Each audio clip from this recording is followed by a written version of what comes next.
அடுத்ததாக மாண்புமிகு தொழில் முதலீட்டு ஊக்குவிப்பு மற்றும் வர்த்தகத்துறை அமைச்சர் டாக்டர் TRB ராஜா அவர்கள் மாண்புமிகு தமிழ்நாடு முதலமைச்சர் அவர்களுக்கு நினைவு பரிசு வழங்கி சிறப்பிக்குமாறு கேட்டுக்கொள்கிறோம். நல்ல ஒரு பலத்த கைத்தட்டல் கொடுக்கலாம்.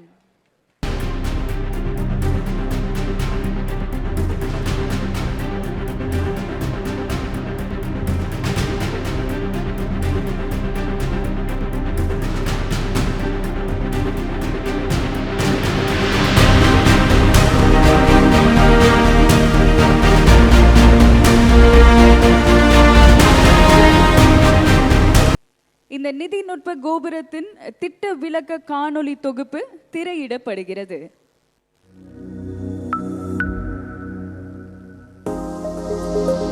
தமிழ்நாடு தொழில்நுட்பம் மற்றும் பொருளாதார வளர்ச்சிக்கு ஊக்கம் அளித்து வருவதன் மூலம் மாநிலம் முழுவதும் அதிகரித்து வரும் டிஜிட்டல் சுற்றுச்சூழல் அமைப்பை சீராக வலுப்படுத்துகிறது. நிதித்துறையில் புதுமை, ஒத்துழைப்பு மற்றும் மேம்பாட்டை வலுப்படுத்துவதற்காக சென்னை நந்தம்பாக்கத்தில் ஒரு பிரத்யேக நிதி நுட்ப நகரம் நிறுவிட தமிழ்நாடு அரசு திட்டமிட்டது.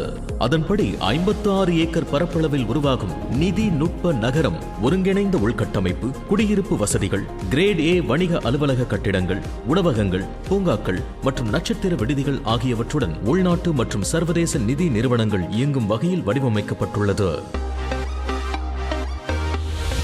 டிட்கோவின் ஒரு மைல் கல்லாக ரூபாய் 249 கோடி மதிப்பீட்டில் 5.56 லட்சம் சதுர அடி பரப்பளவில் 2 அடித்தளங்களுடன் தரைத்தளம் மற்றும் 11 தளங்கள் கொண்டு உலகளாவிய திறன் மையங்கள், BFSI நிறுவனங்கள் மற்றும் நிதிநுட்ப நிறுவனங்களுக்கு நவீன அலுவலக இடங்களை தேவையான வாகன நிறுத்தத்துடன் ஏற்படுத்தப்பட்ட நிதி நுட்ப கோபுரம் மாண்புமிகு முதலமைச்சர் அவர்களால் இன்று திறந்து வைக்கப்பட்டது.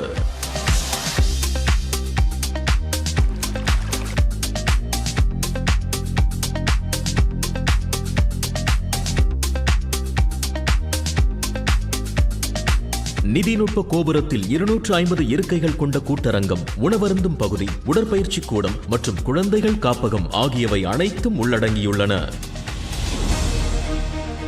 இந்த நிதி நுட்ப நகரமானது நன்கு திட்டமிடப்பட்ட சாலைகள், கழிவுநீர் சுத்திகரிப்பு வசதிகள், திடக்கழிவு மேலாண்மை அமைப்புகள், மழைநீர் வடிகால் வசதிகளுடன் அருகிலுள்ள விமான நிலையம், மெட்ரோ மற்றும் சாலைகளில் இணைக்கப்பட்டு 7000க்கும் மேற்பட்ட நிபுணர்களுக்கு வேலை வாய்ப்புகளை உருவாக்குவதுடன் இந்தியாவின் நிதிநுட்ப மையமாக தமிழ்நாட்டை உயர்த்துகிறது.